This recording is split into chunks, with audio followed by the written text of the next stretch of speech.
Mine's quick. I just want to amplify what Dan said there.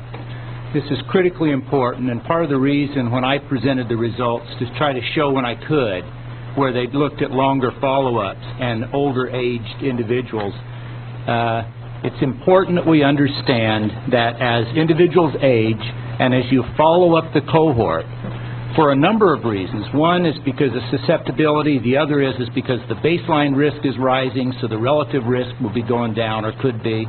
The other is the reason that Dan has discussed briefly, and that is now we're having more and more exposure measurement error as we move away from the time when we actually enrolled them. So this is critically important, and with regards to cigarette smoking, you see precisely the same thing happening. In fact, the relative risks drop fairly substantially after about 40 or 50 years of age for cigarette smokers. And many of you know this. I know John knows this very well.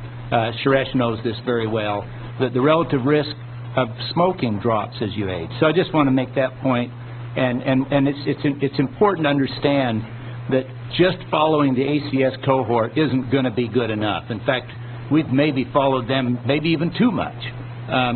The other point, though, I want to just make quickly, and that is there have been no hiding of results in these studies. There's no embarrassment about SO2, for example, from the ACS study.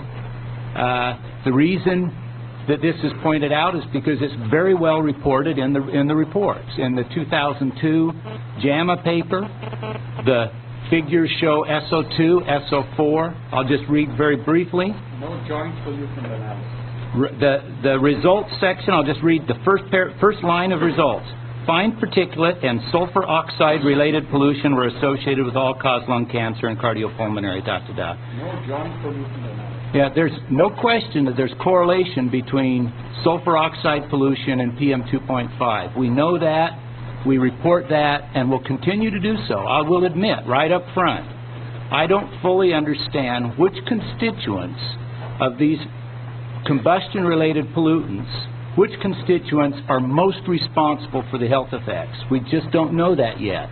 But we do know over and over and over again, if you analyze cardiopulmonary or cardiovascular disease mortality, with these indices of combustion-related pollution, you see effects. Thanks.